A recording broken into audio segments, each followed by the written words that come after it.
Jedného krásneho dňa sa Svorty rozhodol, že pôjde do obchodu.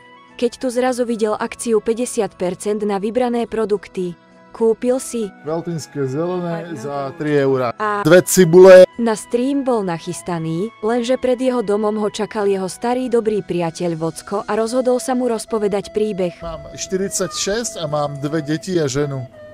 Žena skočí z okna a deti už sú dávno mŕtvé. Samozrejme mojou vinou.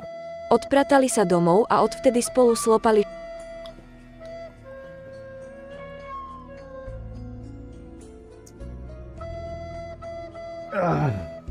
Samozrejme potom sa zjavila žena a všetko sa to zmenilo. Čo ti jebe? 2 cibule, pretože ja ju nechcem, ona je hnusná.